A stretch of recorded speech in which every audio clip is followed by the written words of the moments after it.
ஹெக்டருக்கு மேல் விவசாயம் இருக்கக்கூடிய பயனாளிகளுக்கு மாசம் 3000 ரூபாய் ஓய்வூதியம். நாட்டில் இதுவரைக்கும் 24,60,000 விவசாயிகள் இதில் பயன்பெற்றிருக்கின்றார்கள். மீனவர்கள் பயன்பெற மத்ஸ்ய சம்பத்த யோஜனா திட்டம் கொண்டு வருவோம் என்று சொன்னோம். 2020 செப்டம்பர் மாதம் ஆரம்பித்தோம். 2020, 21, 24, 25 மட்டுமே 9,407 கோடி ரூபாய் நம்முடைய மீனவ நண்பர்களுக்காக செலவு செய்திருக்கின்றோம். 2025 ஆண்டு முடியும் பொழுது, அதாவது இந்த ஆண்டு டிசம்பர் முடியும் பொழுது இந்தியா $5 ட்ரில்லியன் என்று சொன்னோம். 2019 சொன்னோம்.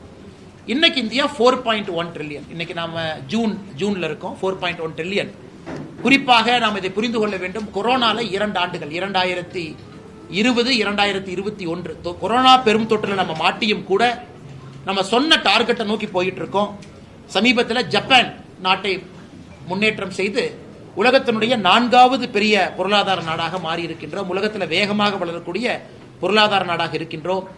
எனக்கு international monetary fund 2027 India 5 trillion பொருளாதாரத்தை தொடும் என்கின்ற ஒரு இலக்கை அவங்களே கொடுத்திருக்கிறாங்க. நம்முடைய குரோத் சார்ட்டை வச்சு அனைத்து வீடுகளுக்கும் குழாய் மூலமாக குடிநீர் வழங்கும் திட்டம் செயல்படுத்துவோம் என்று 2019 மேனிஃபெஸ்டோல சொன்னாங்க.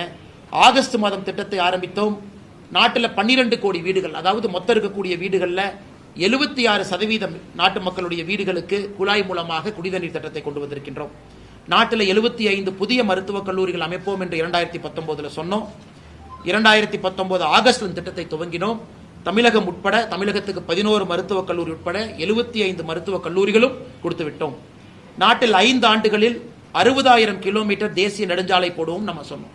2019 2024 முடியறக்குள்ள மறுபடியும் பத்திரிகை நண்பர்கள் ஞாபகப்படுத்துறோம். கொரோனா தொற்று இருந்தும் கூட 5 ஆண்டுகள்ல 56,701 கிலோமீட்டர் நேஷனல் ஹைவே நாம் போட்டிருக்கோம். நாட்டில் புதிதாக 200 நவோதய வித்யாலயா, கேந்திரிய வித்யாலயா ஆரம்பம் சொன்னோம்.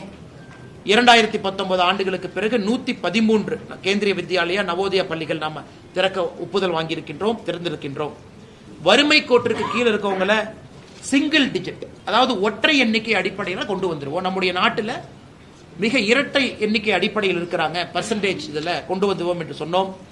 நாம் சொன்ன 2012 16.2